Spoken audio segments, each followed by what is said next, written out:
Hi,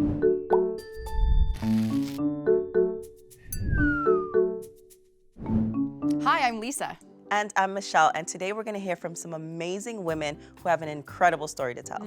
When I get excited, it is hard to get me to stop talking. And that's what we're going to see in our God story today and our life story, which ties into today's big idea that Jesus wants us to share his good news with everyone. Let's watch.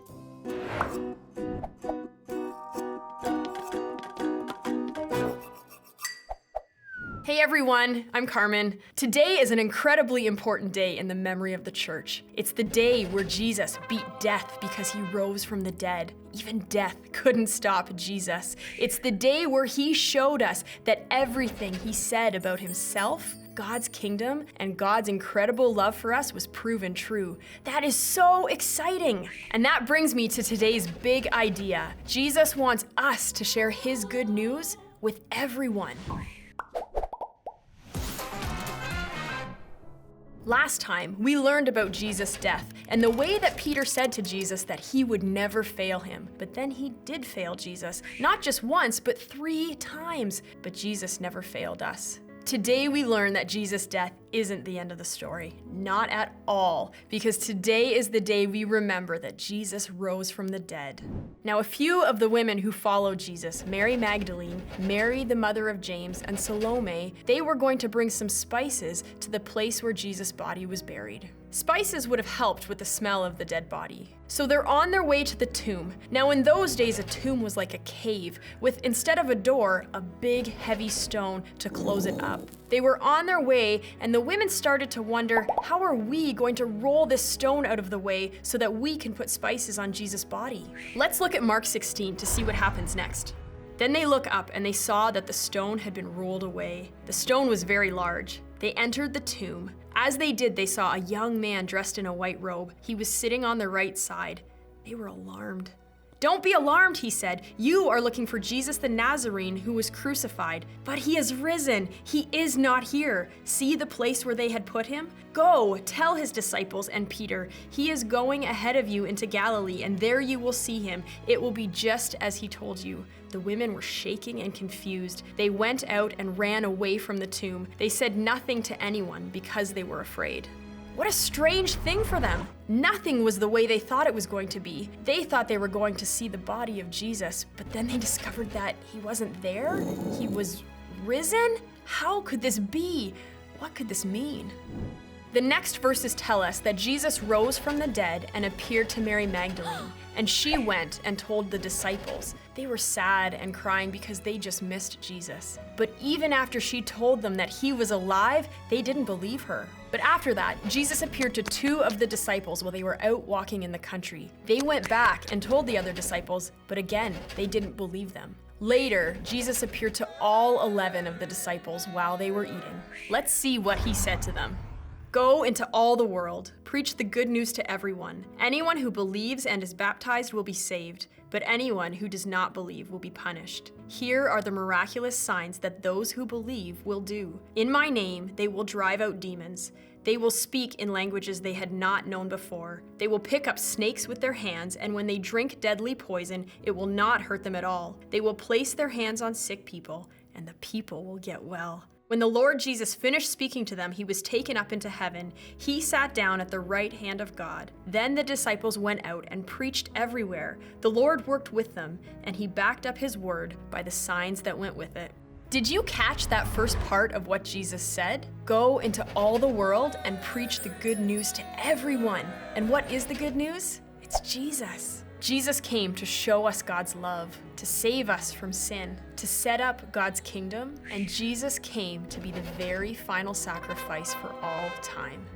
Jesus did this so that we can share in life together with God. And Jesus gave the disciples the ability to do all kinds of miraculous things to show people that what they said was absolutely from God. And when Jesus was done speaking with them, he went up to heaven to sit at the right hand of God. And you know what the disciples did? They went and shared the good news of Jesus with everyone. I love Easter Sunday because it is an extra special reminder of the good news that we get to live and experience every day. Jesus loved us so much that he died for us. He showed us God's love. He saved us from sin. He removed the barrier between us and God, and now we can have a close relationship with God. And the good news is that Jesus didn't stay dead. He rose from the dead to show that he conquered death. He is alive. This is great news, and great news like this needs to be shared. Let's all think about one person that we can share this good news with. Well, I'm looking forward to seeing you guys next week. Have a great day. Now that is what I call good news. Jesus beating death is something to get really excited about and share with everyone you know. Absolutely. Lisa, okay, you know tons of people. Yeah. How do you share the good news with them? Well, I guess on social media, I'm not really shy about what I believe. And if I meet someone who says they're going through a hard time, I'm willing to pray for them, even if it's in public. Yeah, you do that a lot. Okay, but I would like you to meet Molly. Molly's like one of the most amazing, bubbliest people you'll ever meet, and she found a unique way to share news all around the world, but still keep Jesus at the center of it all. Watch this. Before we talk tech, let's get to your top news stories.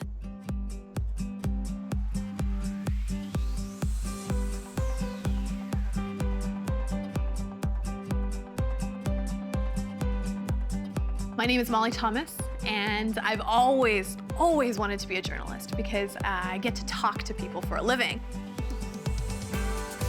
Even when I was a little kid, I remember some of these traits that my family tells me. They used to call me Big Mouth Molly. I never shut up, ever. Always talking. I was a little annoying, I won't lie. Always asking questions. And in that planning, there's of course storytelling. Yes. So talk to me about that. Why do you love to tell stories? Growing up, I think all of us have our stories. It's a way that we learn about the world. I got kicked out of a few classes because I talk so much.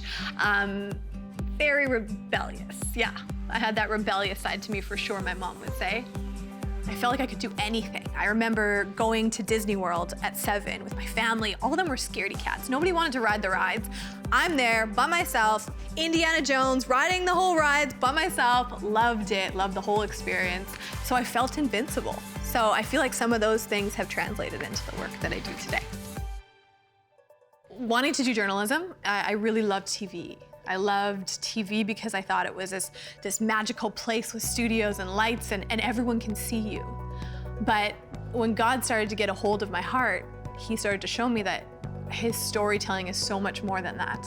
And that it's not just about me, it's actually about other people. There's no animals, there are no people, there's nothing out here. And that tells us there's no food or water anywhere in this area. So he gave me this huge heart for people, especially people that are going through very, very difficult circumstances. And so in my life, you know, he's just opened up opportunities to go to dangerous places in the world, to go to places that maybe many of us don't want to go to. And I have such a love and such a passion for it. And that's all about God, because that wasn't me. That wasn't me at all. When was the moment that you knew you had to leave your home country? Part of my job is also just going out there, find the people that so many of us don't even know about, and bringing that back home. I think he's taken some of those traits, right? He's taken that big mouth Molly, and he's put me around advocacy issues and given me a microphone and a platform to speak from. He's taken those annoying traits. I need those when I go into dangerous countries. I think he's taken that rebelliousness and morphed it, you know, into this fighting spirit that you need, especially as a woman, as you're traveling into these places. And I think the invincibility, I've realized now, is this crazy reliance on the God of the universe, that no matter where I go in the world, I feel safe.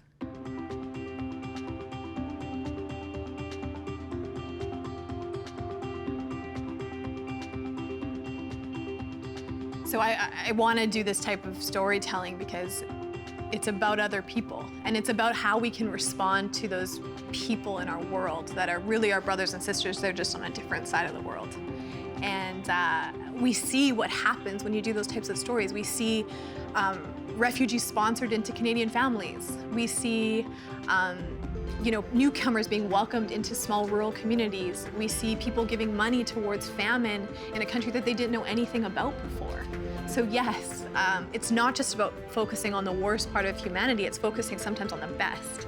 And I get to be just a tiny, tiny part of that because there's hope. There's hope in every story. In the news, we work with so many people. Producers, directors, camera, lighting people, even people you don't even know about. But I have learned that God is the greatest news director in life. And he has the biggest adventurous spirit. The question is, do we want to run with him? Coming up tonight, a princess to be with a Canadian connection. We will tell you about that story coming up later this evening.